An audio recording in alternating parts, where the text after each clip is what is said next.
All right, let's look at the homework 4.6, 5.1, problem number 10.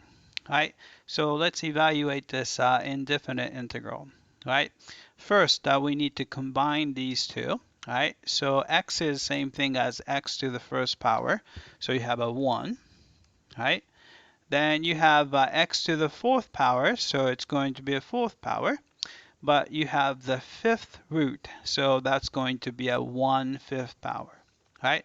So if you combine that, 1 is 5 over 5 plus 4 over 5 is 9 over 5. Right? So we got that. All right, so we want to integrate this. So what we want to do is, so power rule, add 1 to the power. So 9/5 plus 1 is 14 over 5. So x to the 14 over 5. And then you have to divide by 14 over 5, which is the same thing as multiply by 5 over 14. Right? Then you have a plus some constant, so plus some constancy. All right, we got that. Then we just have to simplify. So it looks like a 5 over 14 is already pulled out. So we can write this guy as x to the, first let's take care of the fifth root. So I'm going to go to functions, and then I'm going to use that. So since this is a fifth root, so you have a 5. All right, then inside you're going to have x to the 14th power.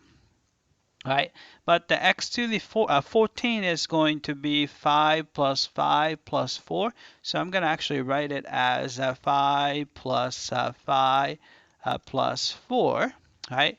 Which is really the same thing as, right?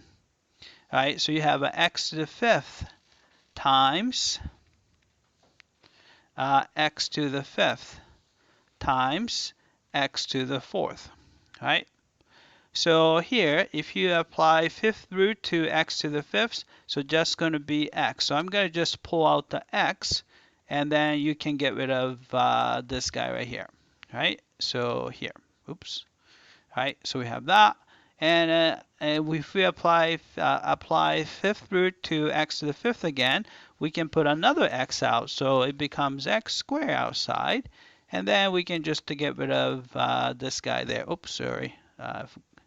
I messed that up. So that's the fifth root, and you have x to the fourth, right? So I erased what I didn't want to erase, right? So we have that, right? And oh, actually, so that 5 isn't there, right?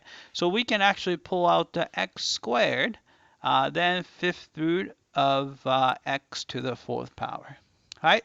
Let's check the answer. All right, I came back and looks like we got all these parts correctly. All right, that's it. I hope that this was clear.